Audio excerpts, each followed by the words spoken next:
বাংলাদেশে যে নির্বাচন হয়েছিল বিনা ভোটে 153 জন প্রার্থী জয়ী হয়েছিল।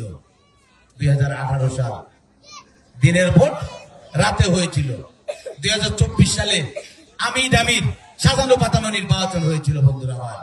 বন্ধুরা আমার বাংলাদেশে আর ওই রকম নির্বাচন হবে না।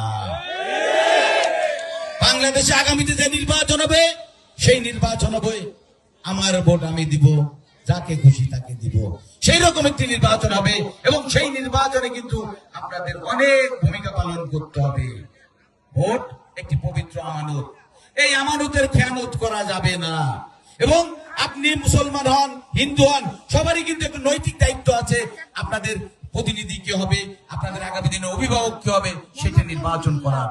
সেটা যদি আপনারা নির্বাচিত না করেন, ভোট কেন্দ্রে যদি ভোট না দেন, তাহলে কিন্তু নিজেদের প্রতি অবিচার করা হবে, দেশের জনগণের প্রতি অবিচার করা হবে, এলাকার প্রতি অবিচার করা হবে, আপনার সন্তানদের প্রতি অবিচার করা হবে। এই জন্য আমি আপনাদেরকে উদাত্তভাবে আহ্বান জানাবো, আগামী ফেব্রুয়ারিতে যে নির্বাচন অনুষ্ঠিত হবে সেই নির্বাচনে অবশ্যই আপনারা ভোট কেন্দ্রে যাবেন। এবং ভোট কেন্দ্রে যে আমি বিনয়ের সাথে আপনাদেরকে অনুরোধ করব, ধানের শীষের প্রার্থীকে ভোট দিবেন।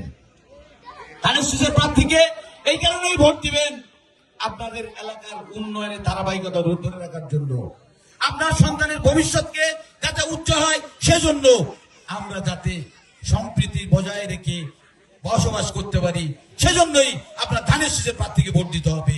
বিএনপিকে ক্ষমতায় আনতে হবে। বন্ধুরা আমার, বিএনপি এমন একটি দল, বিএনপি এমন একটি জনবান্ধব দল, যে দল সবসময় অসম্পদে বাংলাদেশ গড়তে চায়, যে দল সম্প্রীতির বাংলাদেশ গড়তে চায়, যে দল আধুনিক স্বনির্ভর বাংলাদেশ গড়তে চায়। বন্ধুরা আমার, এখানে অনেক হিন্দু মা ভাই বোনেরা আছেন, আপনাদের উদ্দেশ্যে আমি বলতে চাই, আমাদের নেত্রী, দেশ নেত্রী বেগম খালেদা জিয়া এবং আমাদের নেতা জনাব তারেক রহমান এমন একটি বাংলাদেশের স্বপ্ন দেখেন, যে বাংলাদেশে কে হিন্দু, কে মুসলমান, কে বৌদ্ধ, কে খ্রিস্টান, সেটা আমাদের বড় পরিচয় নয়। আমাদের বড় পরিচয় আমরা মানুষ, আমরা বাংলাদেশের মানুষ।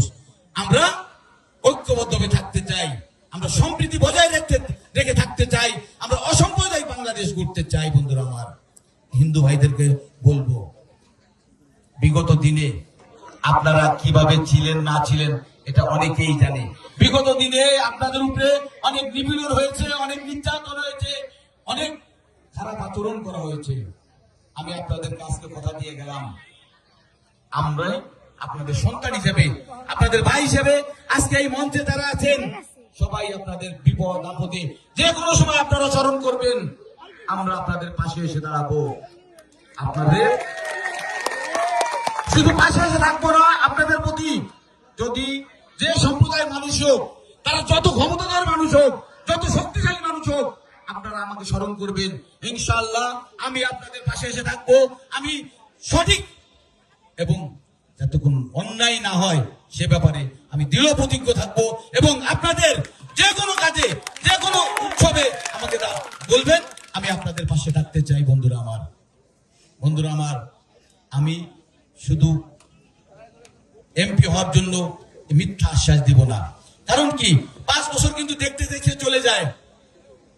আমি আপনাদেরকে এতটুকু আশ্বস্ত করতে চাই, আজকে যেমন আপনারা আমাকে ভাই হিসেবে কাছে পেয়েছেন, আমি যদি এমপিও হই, আরো বড় কিছু হই, আমি আপনাদের কথা দিয়ে গেলাম, আমি সে সময় আপনাদের এই ভাই হিসেবে থাকতে চাই।